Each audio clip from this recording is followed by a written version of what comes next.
synopsis of the draft. So I think that's your opinion as it is. I was hoping Miles Sanders later, honestly. Like, they could have had in the 4th round a running back later on. Tony Pollard, your guy. Somebody just later on. That was a Cowboys running back, right?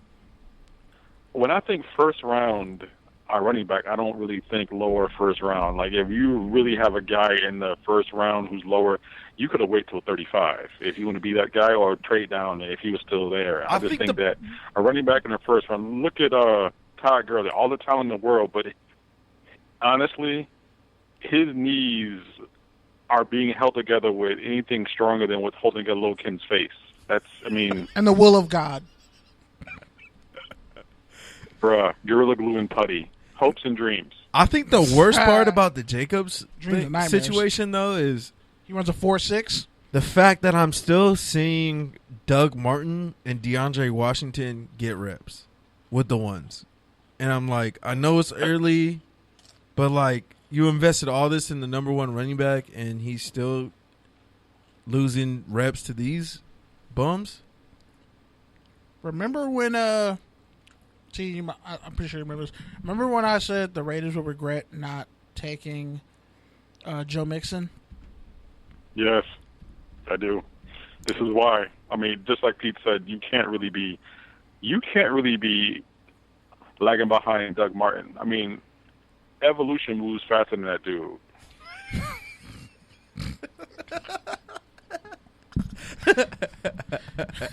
The sea turtles at the Galapagos Island probably got more explosion than DeAndre Washington. Deion Sanders' hairline had faster restoration than Floyd Mayweather reads faster than he runs.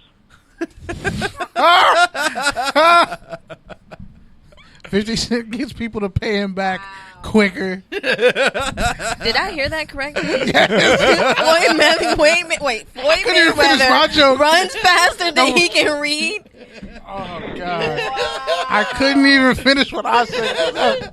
He said, whoa. Couldn't read a page out of a Harry Potter book. Yo, can Floyd Mayweather read those Oregon cards? Like, he's been to college football games. I wonder, can he read off those play cards? Does he see, like, a duck or, like, a picture of himself and get confused? He treats Mad Libs like War and Peace. That's how Are postal stickers too hard for him to understand? But, no, it's just, like, and I've kind of... Go for it. Go ahead. No, what were you going to say? He struggles with trying to read the writing on the wall. That's how slow he is. That's definitely true. We know that for sure. Ouch. But no, all seriousness, and I kind of touched on this in like an article, but when I look at speed, and you look at the AFC West in general, and the NFL, one might argue the Raiders are like the slowest team in the NFL. Like, I get you don't want to, you don't want to get. Maybe the Lions are slower, but arguably nope, because their corners run 4.3s, like legit 4.3s. But I look at this team from top to bottom, and I look at the draft, and I don't see where they got athletically more competitive. Like, everybody was hype on the Josh Jacobs pick, but like no one thought, hey, maybe we should trade down from 4 to get extra picks in the second round. And I don't think the hype was no one wants to trade with the Raiders. I don't think that was an issue because plenty of teams were trading up. Like the Giants traded, Packers traded a bunch of times. Like a bunch of people traded.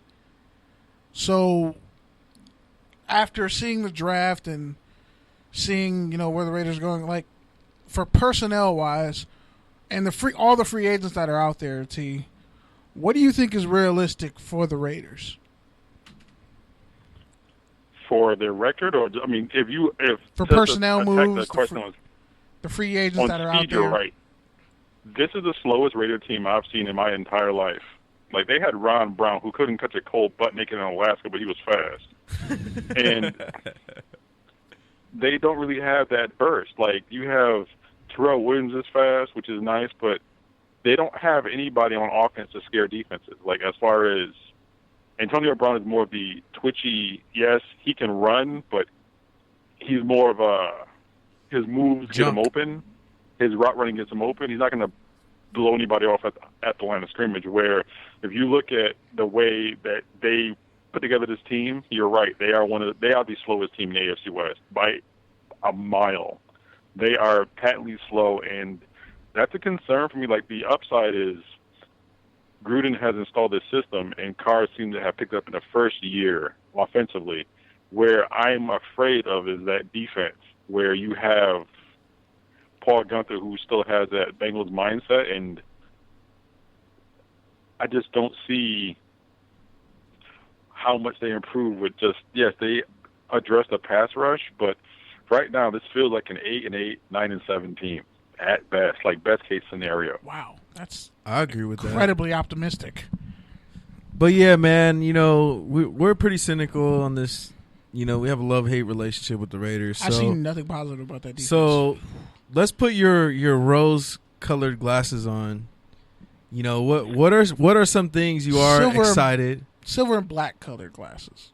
What are some things you are excited to see in Hard Knocks and really just the season moving forward?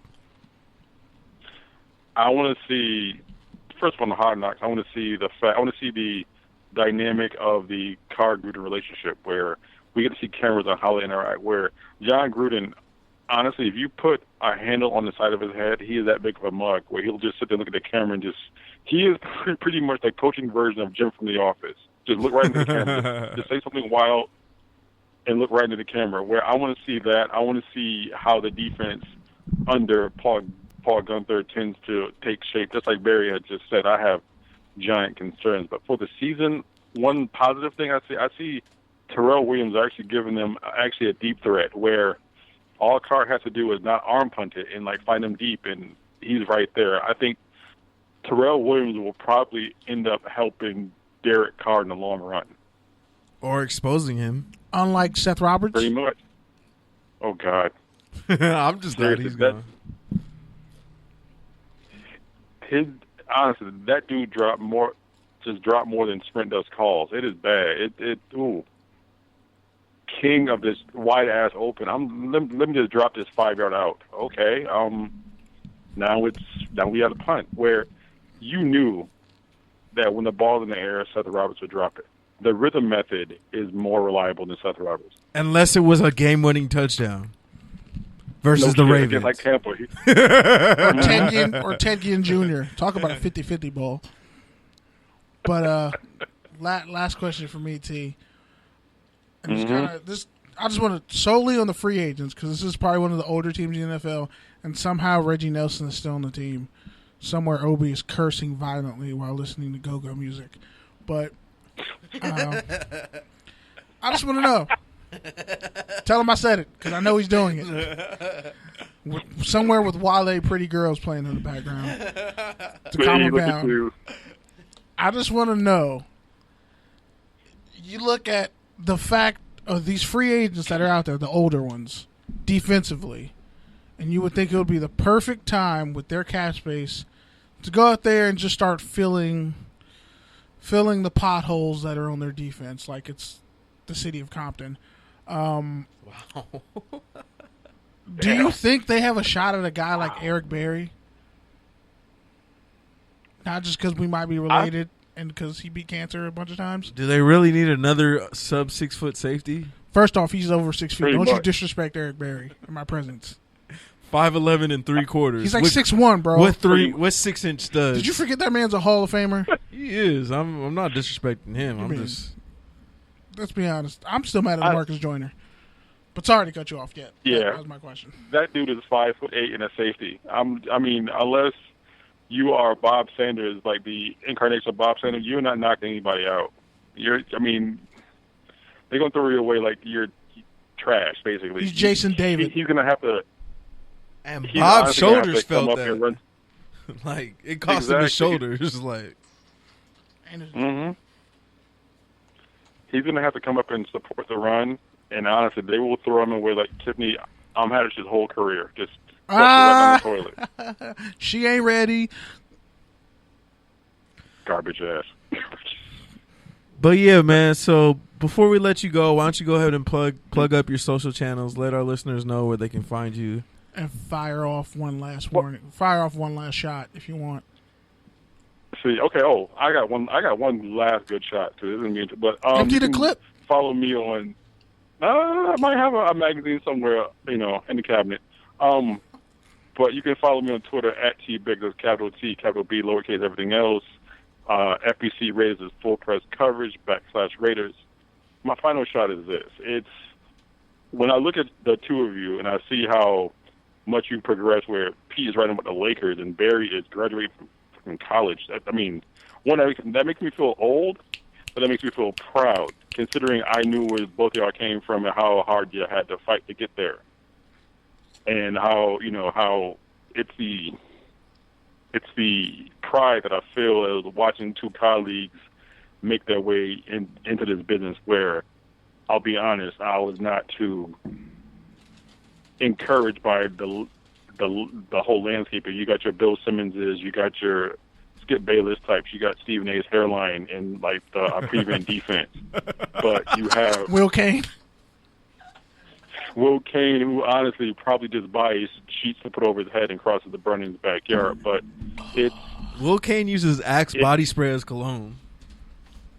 See, that's blessed oil. Either or the Tears of the Oppressed with his punk ass. But it was. That's. I am extremely proud to call you colleagues. Like I said, we know awful writing. We know awful Raiders writing. We don't have to say any names. I'm not going to sit there and ramble on. But.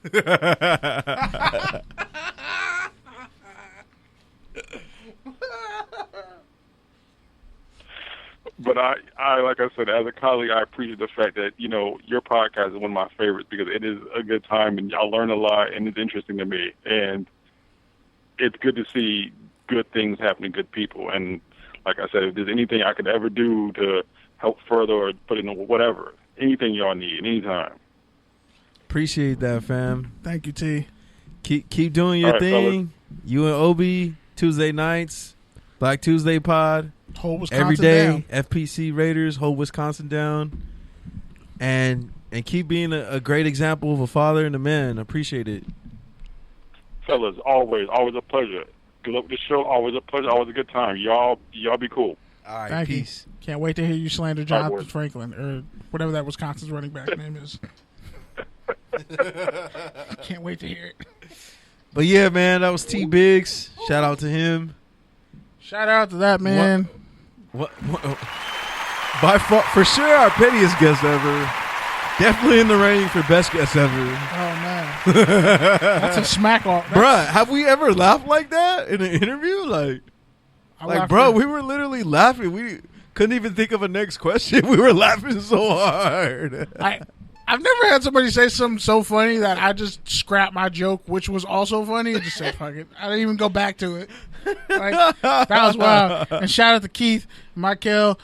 Keith, it's episode 129. We figured it out. Officially. And Michael, Pat Mahomes would make a great 2-guard.